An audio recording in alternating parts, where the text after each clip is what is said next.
Ni nak ceritakan bahawa hidayah nak sampai dah. Nak sampai dah hidayah kepada Zaid bin Amru. Sebab apa yang dia cari tu rupanya nak dekat sampai dah. Maka kata rahib ni tadi, apa yang kamu cari? Iaitu agama Hanif, agama Nabi Ibrahim. Belum ada lagi sekarang.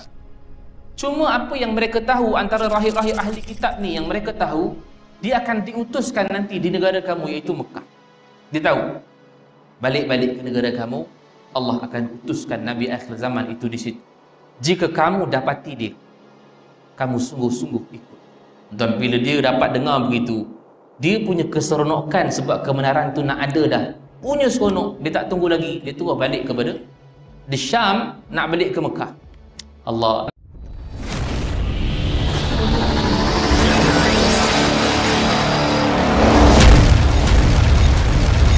Assalamualaikum warahmatullahi wabarakatuh. Dihormati mursi para imam, para bilal, tuan guru, para alim ulama, para asatizah, ahli tuan kuasa, serta tuan-tuan dan puan-puan yang dirahmati Allah sekalian. Pertamanya, marilah sama-sama kita merafakkan syukur kepada Allah Subhanahu wa taala. Kerana dengan izin dan limpah kurnianya, pada malam yang penuh barakah ini dapat kita sama-sama berhimpun lagi dalam rumah Allah untuk menyambung pengajian kitab kita Hayatus Sahabah. Itu berkaitan dengan kehidupan para sahabat radhiyallahu anhum ajma'in. Dan malam ini insya-Allah kita sambung pada sahabat yang ke-9, iaitu Sayyiduna Sa'id ibn Zaid radhiyallahu anhu. Sebelum daripada ini kita bincang dah mengenai tentang seorang sahabat yang sangat hebat dan mulia, iaitu Sayyiduna Sa'ad ibn Abi Waqqas. Dan kisah Sa'ad bin Abi Waqqas juga panjang. Kita ambil sedikit daripada manfaat daripada kisahnya itu. Mudah-mudahan lembut hati kita bila mendengar kisah-kisah para sahabat ini. Begitu juga dengan sahabat yang kita bincangkan pada malam ini tentang Sa'id ibn Zaid. Dia juga merupakan 10 orang yang dijamin syurga oleh Nabi. Jarang kita dengar nama Sa'id ibn Zaid, tapi dia termasuk dalam kelompok 10 orang yang dijamin syurga oleh Nabi SAW. Sebab itu bila mana kita nak ceritakan tentang Sa'id ibn Zaid ini, maka kena tahu salah silahnya dulu, supaya dapat gambaran siapa dia sebenarnya ni. Sa'id ibn Zaid, Zaid ibn Amru, Amru ibn Nufail. Okey, banyak sikit nama lah malam ni. Mudah-mudahan tak bingung kita. Sa'id yang kita nak cerita ni adalah Sa'id ibn Zaid. Tapi kebiasaan kitab-kitab sirah mengenai Hayatus Sahabah, dia akan mulakan tentang Zaid ni dulu. Zaid ni siapa? Ayah kepada Sa'id. Sebab ada kisah yang menarik di sebalik tentang Zaid bin Amru ni tadi. Ini ayah kepada Sa'id ibn Zaid. Zaid bin Amru, Amru bin Nufail. Zaid ini merupakan sepupu kepada Umar Al-Khattab. Zaid bin Amru bin Nufail. Umar bin Al-Khattab bin Nufail. Jadi Nufail ini atuk kepada Zaid dan juga Umar. Nampak je? Boleh nampak Mana Nufail ada beberapa orang anak. Salah satu dan keduanya ialah Amru dan juga Al-Khattab. Ni adik-beradik. Maka mereka pun berkahwin, dapatlah Amru seorang anak bernama Zaid. Al-Khattab berkahwin, maka dah dapat anak bernama Umar. Sebab kita akan ceritakan nanti tentang sebelum Nabi SAW diutuskan. Dan bila Zaid bin Amru ini dalam kehidupannya, dia berusia dah. Cuma ketika mana zaman jahiliah, dia antara seorang yang tidak menyokong apa yang dibuat oleh orang-orang Quraisy pada ketika itu. Ini antara pegangan kebanyakan orang-orang yang diberi hidayah dulu oleh Allah, tapi Nabi belum diutuskan. Banyak begitu. Antaranya ialah Zaid bin Amru ni, ayah kepada Sa'id ibn Zaid. Maka dalam keadaan dia tidak campur tentang perkara-perkara sembahan berhala, perkara-perkara khurafat, syirik, tahayul, dia tak campur. Dan dia tahu bahawa Tuhannya tetap Allah. Agama yang dibawa oleh Nabi Ibrahim AS, agama yang hanif, agama yang lurus, Cuma dia tak tahu bagaimana cara untuk nak dapat kebenaran. Sebab ketika ini Nabi tak muncul lagi, Nabi belum lahir. Tapi dia tinggal di mana Ustaz? Dia tinggal di Mekah. Cuma ketika itu dia masih lagi tidak ada Nabi yang diutuskan oleh Allah Subhanahu wa taala. Jadi satu hari bila mana berlaku keramaian di Kaabah. Berlaku satu keramaian di Kaabah, ketika itu orang-orang Quraisy mereka mengambil satu asyatu, iaitu kambing, dan diikat dengan dihiaskanlah kambing itu dengan cantik untuk disembelih kepada berhala-berhala mereka. Berhala-berhala yang ada ketika itu sangat kita sebut dah dulu, ada antaranya Lata, ada antaranya Uzza, ada antaranya Hubal, ada antaranya Manat. Ini saya suka banyak kali ulang supaya kita sendiri boleh hafal. Lata, Uzza ni antara yang famous. Jadi mereka ni biasanya bila nak menyembelih sesuatu binatang, mereka akan sebut dengan nama Lata ataupun dengan nama Uzza. Sebab nak meraihkan berhala-berhala yang besar ni. Tapi berhala di Mekah ada di Kaabah ada berapa banyak? 360 berhala. Banyaklah. Cuma ni ketua-ketua mereka. Tetapi dalam satu hari ketika mana dia sedang menyaksikan, ini Zaid bin Amru ni, bapa kepada Sa'id. Kita tak cerita sahabat ni lagi, bapa dia dulu. Ketika mana dia sedang menyaksikan, satu hari tu dia rasa aku nak kena terus terang juga ni dekat kaum-kaum aku. Sebab lama dah dia tak suka. Dan sentiasa dia akan benci kepada apa yang dibuat oleh orang-orang Quraisy.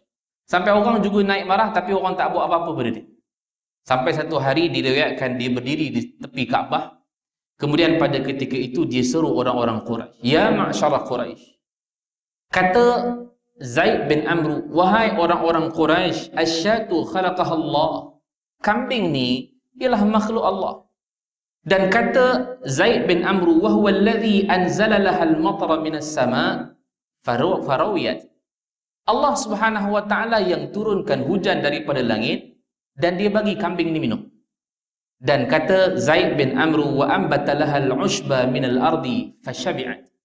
Allah Subhanahu wa taala juga menumbuhkan rumput daripada bumi dan kambing ni makan rumput.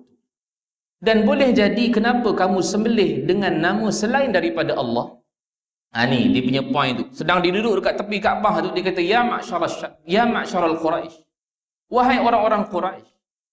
Kambing ni ialah makhluk Allah. Sama macam kita, makhluk juga. Kenapa kamu buat yang menyebabkan makhluk Allah ini yang menciptakan kambing, kamu sembelih dia atas nama bukan selain Allah. Maknanya bukan dengan nama Allah.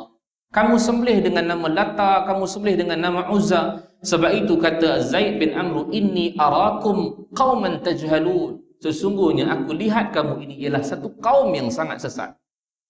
Tuan-tuan tahu apa berlaku bila mana dia sebut begitu? Subhanallah. Tiba-tiba datang pakcik dia Al-Khattab. Omar dengan Al-Khattab rupanya dua-dua teging juga. Bukan teging lah, mana syadid, keras. Al-Khattab keras. Al-Khattab juga turut sama-sama berada dalam keramaian tu. Tiba-tiba Al-Khattab marah. "Tabballaka."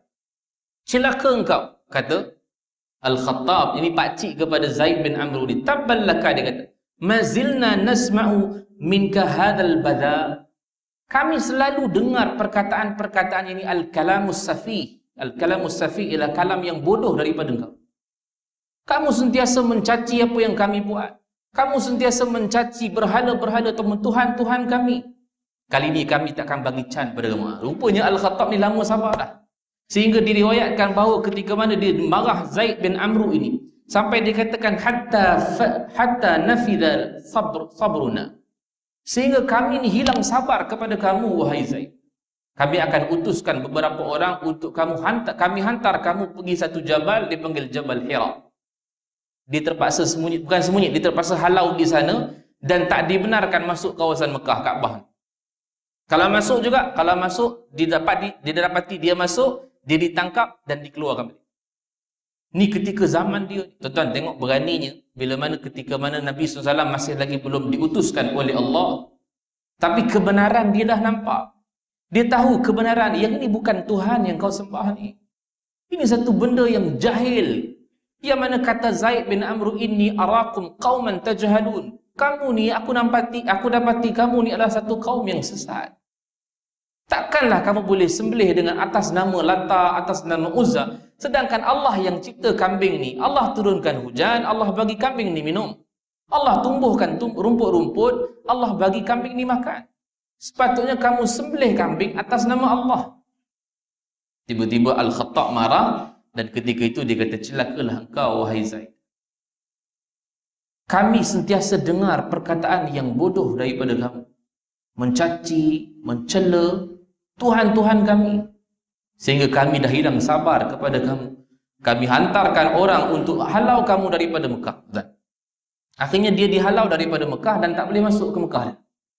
Tetapi bukan dia seorang rupanya yang sekepala. Maknanya bukan dia seorang yang sependapat begitu. Ramai lagi rupanya. Bila mana dah diduduk di Jabal Hira ataupun di Bukit Hira itu, tiba-tiba ada beberapa orang yang diriwayatkan ketika itu yang bersama dengan dia untuk bincang.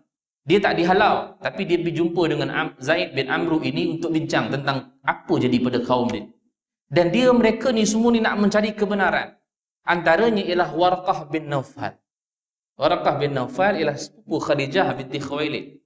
Dan kita pun tahu Warqah bin Naufal ketika mana Nabi diutuskan menjadi Nabi dan Rasul, dia orang pertama yang turun, dia orang pertama yang jumpa dengan Nabi dan dia membenarkan kenabian Nabi. Warqah bin Naufal. Ketika ini Nabi belum ada. Dan dia turut bersama-sama dengan Zaid bin Amru ini untuk bincang maslahat ataupun masalah-masalah kaum dia ni. Antara yang turut ada Warqah bin Naufal. Antara yang turut ada Ubaidullah bin Jahshin, ini sepupu Nabi. Antara yang turut ada ialah Utsman ibn Al-Haris. Antara yang turut ada ialah Umaymah binti Abdul Muttalib, makcik Nabi. Rupanya mereka 5-6 orang ni juga bersefahaman sama dengan Zaid bin Amr. Mereka tak setuju dengan amalan-amalan orang-orang kafir Quraisy ataupun zaman jahiliyah pada ketika itu. Mereka tak setuju, mereka tahu kebenaran. Cuma waktu tu tak ada kebenaran apa lagi. Akhirnya mereka bincang, mereka kata, antaranya Zaid bin Amr kata, aku rasa baik kita semua pecah, kita pergi ke negara-negara yang lain untuk cari agama yang hanif. Ini agama Nabi Ibrahim alaihissalam. Ada yang pergi mencari agama, dia berjumpa dengan rahib Nasrani, pendeta Nasrani. Ada yang pergi jumpa di Kaisar, ini Raja Kisra. Ini semua antara yang mereka pecah. Dan mereka ada yang dapat jumpa kebenaran ketika mana antaranya Waraqah bin Naufal, dia mempelajari kitab Taurat dan kitab Injil. Itu antaranya. Dan juga Zaid bin Amru diriwayatkan ketika itu dia pergi ke Syam. Zaid bin Amru ni yang lain-lain semua pecah dah, dia seorang aja pergi. Anak dan keluarganya di mana? Di Mekah. Dia tak keluar. Sebab yang kena halau ialah ayahnya seorang. Ini Zaid bin Amru. Maka dia pun pergi ke Syam untuk mencari kebenaran agama yang hanif. Tiba-tiba dalam keadaan dia mencari, tiba-tiba dia berjumpa dengan seorang rahib. Dia berjumpa dengan seorang rahib yang pakar dalam ilmu ataupun kitab Taurat dan kitab Injil. Mereka orang ahli kitab ini amat mengetahui tentang Nabi akhir zaman. Itu kena tahu dulu. Nabi tak lahir lagi. Nabi tidak ada lagi, mungkin dah lahir sebab kita tahu bahawa Nabi dilantik menjadi Nabi Rasul usia 40 tahun. Dalam kategori itulah zaman-zaman tu. Sebab waktu tu belum ada wahyu turun kepada Nabi SAW, melainkan Allah utuskan Jibril untuk sampaikan wahyu ketika usia Nabi 40 tahun. Iqra bismi rabbikal ladzi khalaq. Sebelum tu semua orang cari kebenaran. Antaranya Zaid bin Amru, dia cari kebenaran. Sehingga dia berjumpa dengan seorang rahib. Maka dia tanya tentang satu persatu tentang agama Hanif atau agama Ibrahim. Rahib tu kata, "Araka turidu dina Ibrahim ya akha Makkah." Aku melihat kamu seolah-olah kamu mencari agama Ibrahim, wahai saudara Mekah, ataupun wahai saudara yang berasal daripada Mekah. Kata Zaid bin Amru, "Na'am, ma abghi. Dzalika ma abghi." Dia kata, betul. Itu yang aku cari. Tapi aku masih lagi tak jumpa sekarang ini. Mana nak cari kebenaran tu masih lagi tak ada. Rupanya pendeta ni ataupun rahib ni, dia tahu dah, rupanya dalam zaman tu dah ada dah tanda-tanda kemunculannya Nabi akhir zaman. Dia pun kata kepada Zaid bin Amru ini, "Innaka tatlubu dinan la yujad al-yawm." Apa yang kau cari pada hari ini belum dapat lagi ataupun belum ada lagi. Tapi kata rahib ini, "Walakin ilhaq bi baladik." Tetapi kamu balik ke negara kamu iaitu Mekah. Fa inna Allah yab'atsu min qaumika may yujaddidu dina Ibrahim. nanti Allah akan utuskan seorang nabi yang akan memperbarui agama Ibrahim. Ini Nabi kita Muhammad sallallahu alaihi wasallam. Kata rahib ni tadi kepada Zaid bin Amr, fa idza adraktuhu faltazimhu. Bila kamu dapati dia, maka maknanya kamu sungguh-sungguh ikut dia. Ni nak ceritakan bahawa hidayah nak sampai dah. Nak sampai dah hidayah kepada Zaid bin Amr. Sebab apa yang dia cari tu rupanya nak dekat sampai dah. Maka kata rahib ni tadi, apa yang kamu cari iaitu agama Hanif, agama Nabi Ibrahim, belum ada lagi sekarang. Cuma apa yang mereka tahu antara rahib-rahib ahli kitab ni, yang mereka tahu dia akan diutuskan nanti di negara kamu iaitu Mekah. Dia tahu balik-balik ke negara kamu, Allah akan utuskan Nabi akhir zaman itu di situ. Jika kamu dapati dia, kamu sungguh-sungguh ikut dia. Dan bila dia dapat dengar begitu, dia punya keseronokan sebab kebenaran tu nak ada dah.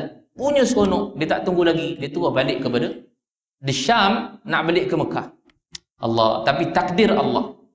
Allah Subhanahu wa taala telah menentukan segala-galanya. Bila mana dalam perjalanan tiba-tiba dia dibunuh oleh orang-orang yang kita panggil perompak jalanan lah, kita panggil. Dia gitu. Biasa orang zaman-zaman jahiliah ni memang dia suka merompak bunuh. Tak sempat nak sampai ke Mekah. Maka dia dibunuh oleh perompak-perompak yang ada di tengah jalan. Akhirnya dia tak sempat nak berjumpa dengan Nabi, mati. Tapi sebelum mana dia mati, dia angkat tangan berdoa pada Allah. Ini sempat. Doa ni dirakamkan. Sekiranya mana dalam keadaan dia dah dibunuh oleh orang-orang perompak tadi, dia sempat angkat tangan dan berdoa pada Allah. Allahumma in kunta harramtani min hadzal khair. Ya Allah, sekiranya engkau menghalangi aku untuk dapatkan kebaikan ini. Maknanya aku tak dapat kebaikan ni. Aku dah nak mati dah ni. Kata dia, fala tahrum ibni Sa'id. Jangan kau halang juga pada anak aku iaitu Sa'id. Mana kalau aku tak dapat kebaikan yang disebutkan oleh rahib tadi, wahai Allah, jangan kau halang anak aku yang ada di Mekah tu. Siapa dia? Sa'id ibn Zaid, anak dia. Jangan kau halang dia untuk dapat kebaikan apa yang disebutkan oleh rahib. Meninggal dia. Meninggal, tak sempat balik ke Mekah. Baik, soalan saya, bila meninggal tak jumpa dengan Nabi, apa status dia? Ni nak jawab balik lah. Kan, dulu pernah sebut dah dulu. Jawab balik dah. Jawapannya sama seperti mana ibu dan ayah Nabi SAW, atuk Nabi SAW. Jawapannya sama kerana ada dalil yang dalam surah Al-Isra ayat ke-15 kata Allah, "Wa ma kunna mu'adzibina hatta nab'atha rasula."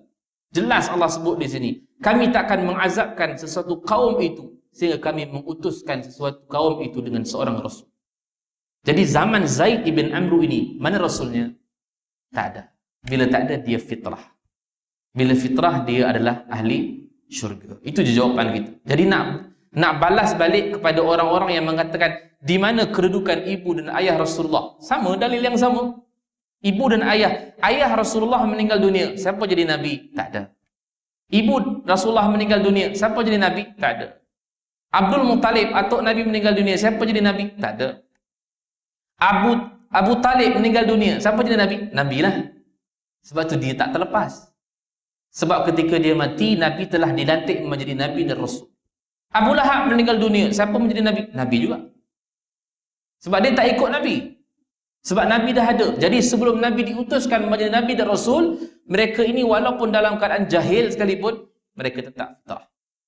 Sama keturunan-keturunan Nabi-Nabi yang lain. Abdul Muttalib, Hashim, Qusay, Kilab ni semua sampai Ismail. Ismail, anak Nabi Ibrahim, memang confirm Nabi lah, syurga lah pasal Nabi dah. Keturunan-keturunan setelahnya, mana ada Nabi?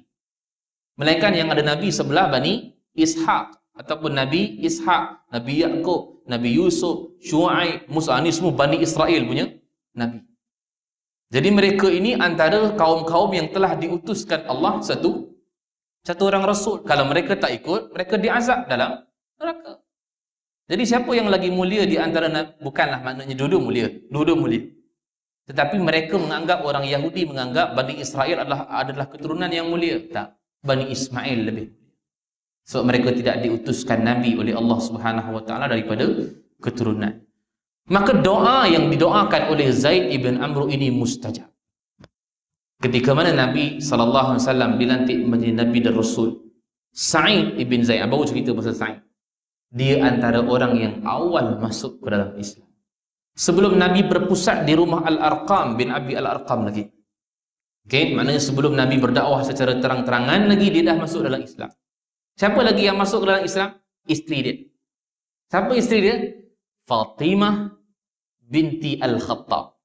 Bukan Fatimah binti Muhammad, bukan Fatimah Az-Zahra, tu anak Nabi. Fatimah Az-Zahra tu kahwin dengan Ali. Ini Fatimah binti Al-Khattab, adik-beradik kepada Umar bin Al-Khattab. Ini satu kisah yang sangat menarik lah tuan-tuan. Mereka ni masuk dalam Islam awal dah. Cuma mereka sembunyikan keislaman mereka. Sehingga satu hari kita sebutkan dulu pada zaman Abu Bakar As-Siddiq. Lama dah ni, saya ingat dah tahun. Abu Bakar masuk ke dalam Islam, ataupun dia orang yang awal masuk ke dalam Islam. Abu Bakar nak cuba untuk berdakwah secara terang-terangan, tetapi dimarahi oleh Nabi. Sebab apa? Waktu itu belum ada perintah. Tapi dia tetap juga nak sebarkan dakwah Islam. Tiba-tiba dia dipukul dan dihentam oleh Utbah binti Syaibah. Tuan-tuan, bila dipukul ketika itu hampir orang tengok bagai nak mati dah. Kira-kira macam itulah. Dah pengsan, orang pun anggap bahawa Abu Bakar ni macam nak mati dah. Tapi takdir Allah, cuma keturunan di ketika itu dia datang. Bani Adi ni datang tengok. Maaf, Bani Taimi ataupun Bani Tamim ada sebut itu. Dia datang tengok Abu Bakar. Dia kata kalaulah Abu Bakar ini mati disebabkan kena pukul ni, kena hentam, habis Utbah ni aku hentam. Maknanya keturunan dia memang backup Abu Bakar, tapi keturunan dia tak ikut Nabi, dia tak Islam. Yang Islam adalah Abu Bakar saja. Tapi tiba-tiba Allah bagi takdir bahawa dia hidup. Maknanya dia dalam keadaan sedar balik. Bila dia sedar, dia tanya kepada mak dia, Ummu Khair, ma fa'ala Rasulullah ya Ummu Khair. Wahai emakku, apa yang berlaku ataupun apa yang dibuat oleh Rasulullah? Sekarang ni Rasulullah kat mana? Macam itulah lebih kurang. Bangkit-bangkit saja daripada pengsan, dia tanya, wahai Ummu Khair. Ummu Khair ni mak Abu Bakar. Mak Abu Bakar. Wahai ibuku, di mana Rasulullah? Rasulullah sekarang tengah buat apa? Sebab ketika itu yang dipukul bukan Abu Bakar saja, Rasulullah juga. Tapi Abu Bakar lebih teruk kena pasal dia berdakwah secara terang betul. Pengsan, bangun daripada pengsan, keluar daripada mulut dia, ma fa'ala Rasulullah. Apa yang dibuat oleh Rasulullah? Ummu Khair kata, la adri, aku tak tahu. Aku tak tahu apa yang dibuat oleh sahabat kamu. Kata Abu Bakar, wahai Ummu Khair, wahai ibuku, pergilah jumpa dengan Ummu Jamil. Bukan Ummu Jamil ni, bukan Ummu Jamil isteri Abu Lahab Ummu Jamil isteri Abu Lahab pun dia juga. Tapi ni Ummu Jamil adalah gelaran kepada Fatimah binti Al-Khattab tadi. Fatimah binti Al-Khattab juga gelaran dia adalah Ummu Jamil. Tapi ni Ummu Jamil yang baik. Ummu Jamil yang jahat, isteri kepada Abu Lahab. Sebab kenapa boleh sebut jahat? Sebab Allah juga sebut dalam Quran. Tabbat yada Abi Lahabin wa tab, ma aghna anhu maluhu wa ma kasab, wa imra'atuhu hammalatal hatab. Wa imra'atuhu tu ialah Ummu Jamil. Jadi bila disebutkan kata Abu Bakar, wahai Ummu Khair, pergi jumpa dengan wahai Ummu Khair, jumpa dengan Ummu Jamil. Ini Fatimah binti Al-Khattab. Pergi tanya dia dekat mana dia. Ummu Khair pun ikut kehendak anak dia. Kesian tuan-tuan tengok Abu Bakar dalam keadaan terbaring. Sebab nak tahu kedudukan Rasulullah macam mana. Maka dia pergi jumpa dengan Fatimah ni. Nak kaitkan dengan cerita bagaimana Sa'id ketika itu dah Islam dah. Sa'id ibn Zaid ni dah jadi suami kepada Fatimah ni. Maka dia pergi jumpa dengan Ummu Jamil, iaitu Fatimah binti Al-Khattab. Dia tanya, apa berlaku kepada Muhammad? Dia kata, siapa Muhammad? Tuan-tuan kena tahu kedudukan waktu ni. Waktu ni lebih kurang 3 tahun, 4 tahun baru Islam. Maknanya baru Nabi diutuskan menjadi Nabi dan Rasul. Semua orang terpaksa sembunyikan identiti. Dia tahu Muhammad tu Rasul. Dia tahu, dia kenal. Dan dia antara orang yang awal masuk ke dalam Islam. Fatimah ni. Juga suami dia, Sa'id ibn Zaid. Tapi dia seolah-olah macam, siapa Muhammad? Tak tahu, aku tak tahu apa berlaku pada dia. Dia lebih kurang nak tutup benda tu supaya tak nak diazab ketika itu. Tapi yang ditanya ini adalah Abu Bakar. Wahai Ummu Khair, kata Ummu Jamil, Fatimah, tolong bawakan aku pergi jumpa dengan anak kamu. Dia pun dibawa ke rumah dan dijumpa dengan Abu Bakar. Abu Bakar tanya, ma fa'ala Rasulullah? Apa yang Rasulullah buat sekarang? Kata Ummu Jamil ataupun Fatimah Al-Khattab, Rasulullah sekarang berada di rumah Al-Arqam bin Abi Al-Arqam. Bermaksud Sa'id ibn Zaid ini masuk Islam awal lagi daripada yang lain-lain ni. Abu Bakar antara yang awal lah. Kita dah tahu dah dulu. Antara yang awalnya adalah Abu Bakar, antara yang awalnya Sa'ad bin Abi Waqqas, antara yang awalnya Utsman. Ini semua antara yang awal-awal. Sa'id ibn Zaid ini juga antara yang awal. Jadi kata begitu, tiba-tiba Abu Bakar kata, wahai Ummu Jamil, bawakan aku pergi jumpa dengan Rasulullah. Aku nak pergi jumpa dia, aku nak tengok depan mata aku, benarkah dia ni benar-benar okey ataupun sihat. Maka dia dipapah oleh Ummu Khair, mak dia dan juga Ummu Jamil, dipapah bawa. Sampai ke rumah Al-Arqam bin Abil Arqam, dia tengok Rasulullah ada. Dia kata, alhamdulillah ya Rasulullah, aku gembira sebab dapat tengok kamu. Ya Rasulullah, ini adalah mak aku, Ummu Khair. Tolonglah doa pada Allah supaya dia Islam ataupun dia beriman pada Allah, beriman pada kamu. Rasulullah angkat tangan dan berdoa. Hari itu juga dia terus mengucap syahadah asyhadu an la ilaha illallah wa asyhadu annaka Muhammadar Rasulullah. Di situ jugalah tempat Umar Al-Khattab masuk Islam. Situ jugalah mak Abu Bakar masuk Islam. Subhanallah. Tempat ni kalau tuan-tuan pergi Mekah, biasa mutaif dia akan bawa lah. Dia akan ceritakan serba sedikit saja, tak semua. Sebab tak sempat. Nanti kalau lama-lama kena halau. Kan? Dia kata jalan-jalan haji dia suruh jalan. Kan? Tapi tak tahulah bila boleh pergi lagi. Doalah pada Allah supaya kita jadi duyufur rahman semula insya-Allah. Tuan-tuan, sebab itu bila kita sebutkan Sa'id ibn Zaid di antara yang awal masuk ke dalam Islam. Dan sebab itu juga dia dijamin syurga oleh Nabi sallallahu alaihi wasallam. Dan riwayat menyebutkan bahawa dia antara penyebab Umar Al-Khattab masuk ke dalam Islam.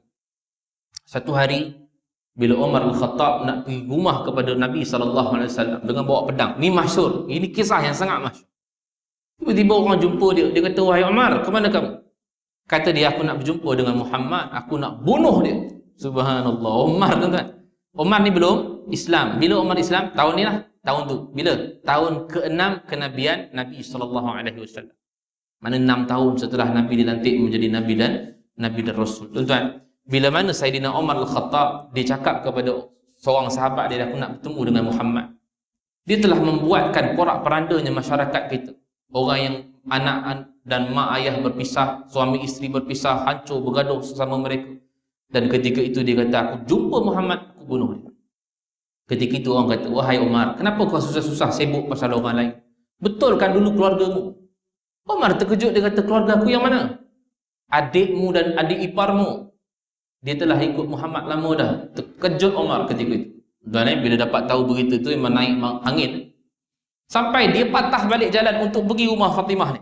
Adik dia, Fatimah Al-Khattab ataupun nama gelaran dia tadi Ummu Jamil. Sampai dekat rumah, rupanya di rumah Fatimah ada 3 orang. Ada Fatimah Al-Khattab, ada Sa'id ibn Zaid, sahabat yang kita tengah bincang ni, dan seorang muallim dipanggil Al-Khabbab bin Al-Ard. Khabbab ni dia tukang ajar Quran. Dan ketika itu dengar alunan surah Taha, ma anzalna 'alaikal qur'ana litashqa. Dan Umar dengar daripada luar. Tuan-tuan jangan bayang rumah dia macam rumah kita ni, batu. Dulu helai je, apa? Panggil tirai-tirai je, boleh dengar, boleh nampak pada dalam sekalipun. Tiba-tiba dia masuk, dia kata, apa yang aku dengar tadi? Terkejut semua yang ada dalam tu. Antaranya terkejut Khabbab. Khabbab tahu bahawa Umar ni antara yang garang. Umar ni antara yang masyur, dia sentiasa menang lawan Gusti, tuan-tuan. Di zaman jahiliah, di satu pasar dipanggil Pasar Uqas. Pasar Uqas ni bukan saja ada Gusti, ada melawan syair untuk ditampalkan syair yang menang di dinding-dinding Kaabah. Dan menangnya Gusti, dia kira macam WWE, tuan-tuan. Menang dapat title dia pegang. Macam tu. Umar antara salah seorang yang sentiasa menang. Jadi orang takut dengan dia. Dan ketika itu Khabbab rasa takut, dia menyurut tepi. Dia tanya, apa yang aku dengar tadi? Tak ada apa-apa wahai Umar. Kami tak dengar apa-apa pun. Jangan menipu. Apa yang kau baca tadi? Dan aku dengar juga kamu dan juga Sa'id telah ikut Muhammad. Betul ke? Akhirnya dia kata Fatimah, betul wahai Umar. Kamu nak buat apa? Buatlah. Sebab dia waktu tu dah pukul Sa'id ibn Zaid. Berdarah-darah. Wahai Umar, janganlah kau pukul suami aku. Tiba-tiba Fatimah juga ditampar. Berdarah ketika mana? Ditampar oleh Umar Al-Khattab. Ketika berdarahnya Fatimah, ketika itu dia rasa kasihan. Adik sendiri dipukul. Tiba-tiba dia rasa kasihan, dia kata, wahai Fatimah, tunjuklah dekat aku apa benda yang kau baca tadi. Aku tak nak buat apa-apa, aku nak tengok saja. Dia kata, wahai Umar, kau najis. Kau orang musyrik, kau orang syirikkan Allah. Pergilah bersihkan diri dulu. Ringkaskan cerita, akhirnya dia bersihkan diri, dia pun ambil lembaran-lembaran. Sebab dulu bukan Quran, macam kita ni dah ada Quran belum. Lembaran saja. Ditulis di atas helaian-helaian, kemudian dia ambil, dibaca. Taha, ma anzalna 'alaikal qur'ana litashqa. Tuan-tuan, bila Umar Al-Khattab ini baca, sehingga menyebabkan air mata Umar Al-Khattab ini jatuh, tak sedar bahawa dia telah terpesona dengan kata-kata yang dibaca, iaitu surah Taha. Subhanallah. Yang itu yang disebutkan oleh Allah Subhanahu wa taala, yakni orang-orang yang membaca Al-Quran ini hatinya akan jadi lembut, hatinya akan jadi cair. Sebab itu kita tengok sejarah bila mana Umar Al-Khattab yang keras hatinya, yang nak bunuh Nabi SAW, hatinya cair. Tiba-tiba ketika itu dia kata, wahai Fatimah, tunjukkan aku di mana Muhammad, aku nak ikut dia. Khabbab keluar tadi, Khabbab yang sembunyi tadi, dia pun keluar. Dia kata, wahai Umar, sesungguhnya telah makbul doa daripada Nabi SAW. Rupanya Nabi telah doakan kepada Allah Subhanahu wa taala, Allahumma aizal Islam, wahai Allah, muliakan Islam dengan dua orang laki-laki yang daripada kesukaan engkau, wahai Allah. Yani Allah, Nabi SAW berdoa, Allahumma aizal Islam bi ahabbil hadzaini ar-rajulaini ilaika, wahai Allah, muliakan Islam dengan salah seorang dua orang laki-laki yang engkau sukai, maknanya pilihan engkau, wahai Allah, iaitu antara bi Abi Jahlin atau bi Umar Al-Khattab. Tiba-tiba Allah beri hidayah kepada Umar Al-Khattab. Sebab dua-dua orang ni nama Umar. Abu Jahlin ni pun nama Umar, bukan Umar lah sebab dia adalah Amru, tapi orang panggil juga Umar. Umar ibn Hisham dipanggil, Umar ibn Hisham. Umar Al-Khattab, Umar Al-Khattab lah nama dia, tak tukar pun. Jadi bila mana Khabbab kata tadi, wahai Umar, telah makbul doa daripada Nabi SAW. Nabi doa kepada Allah beberapa hari lepas supaya muliakan Islam dengan salah seorang daripada dua orang Umar ini. Maka Allah berikan hidayah pada kamu, wahai Umar, mari ikut aku. Aku bawa kamu berjumpa dengan Rasulullah. Dia berada di rumah Al-Arqam bin Abi Al-Arqam. Maka dia membawa pergi ke sana. Bila bawa pergi ke sana, tuan-tuan, rupanya dekat sana dah ada Hamzah bin Abdul Muttalib. Tuan-tuan, Hamzah pun antara asadullah, singa Allah. Hamzah juga antara orang yang keras dengan Islam, dengan masyarakat ni keliling dia. Hamzah juga baru masuk Islam. Hamzah masuk Islam tahun yang sama dengan Umar Al-Khattab masuk Islam. Tapi Hamzah, tuan-tuan, panjang nak cerita Hamzah ni, panjang, nantilah zaman Hamzah nanti kita akan cerita. Cuma Hamzah ni dia masuk Islam tahun tu juga. Tapi bila dia masuk Islam tahun tu juga, dia punya keras dia. Sampai dia tengok Umar datang, dia kata, wahai Rasulullah, Umar datang. Hamzah kata, bagi dia masuk. Orang kata pada Rasulullah, Hamzah kata, bagi dia masuk. Kalau dia masuk untuk perang, kita perang. Kalau dia masuk dengan keamanan, kita balas dengan keamanan. Maka dia pun lalu masuk rumah Al-Arqam bin Abi Al-Arqam, tempat tadi Ummu Khair, iaitu mak kepada Abu Bakar, ucap syahadah juga. Akhirnya dia berdiri di hadapan Rasulullah. Asyhadu an la ilaha illallah wa asyhadu annaka Muhammadar Rasul. Semua orang bertakbir, tuan-tuan. Allahu akbar, Allahu akbar. Sebab ketika itu dah ada dua orang yang kuat daripada orang Quraisy masuk Islam. Seolah-olah dah ada sayap kiri, dah ada sayap kanan. Sebab sebelum tu ada Hamzah saja. Hamzah je yang paling berani pada waktu itu. Tiba-tiba dah ada Hamzah, dah ada Omar, semua orang jadi berani. Kata Abdullah bin Mas'ud, ya Rasulullah, kenapa kita masih lagi sembunyi? Mari kita keluar, kita jalan terus pergi ke Kaabah. Ketika itu semua orang mereka rapat-rapat berjalan, Hamzah di kiri dan Omar di kanan. Berjalan, tidak ada seorang pun yang berani sentuh umat Islam pada ketika itu. Tuan-tuan, subhanallah. Mereka tak berani sentuh, tetapi mereka sentuh orang yang lemah saja.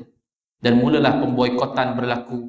Mulalah Nabi menghantar umat Islam berhijrah ke Habsyah. Ini semua antara zaman-zaman Nabi SAW berdakwah 13 tahun di Mekah. Sehinggalah Nabi SAW berhijrah ke Madinah sampai cerita Sa'id. Satu hijrah, Nabi berhijrah ke Madinah. Tahun 2 hijrah berlakunya perang Badar. Tetapi Sa'id ibn Zaid tidak termasuk dalam ahli Badar, ataupun tidak termasuk dalam kelompok tentera ahli Badar, kerana dia diutuskan oleh Nabi dengan urusan yang lain.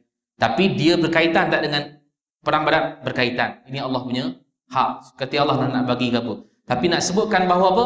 Dia juga termasuk dalam kelompok ahli Badar sebab dia uruskan sesuatu perkara yang diutuskan oleh Nabi dengan sebab ada urusan yang lain untuk mengintip orang-orang Quraisy pada ketika itu. Itu tugas dia. Tetapi dia tak join dalam 300 lebih itu, dia tak join. Selain daripada itu semua dia join. Uhud, Khandaq, Tabuk, ni semua dia join. Sehinggalah Nabi SAW wafat. Bila wafat, tuan-tuan, maka naik Abu Bakar As-Siddiq menjadi khalifah Islam yang pertama, memerintah Islam selama 2 tahun. Dan naik Umar Al-Khattab memimpin Islam, khalifah yang kedua selama 10 tahun.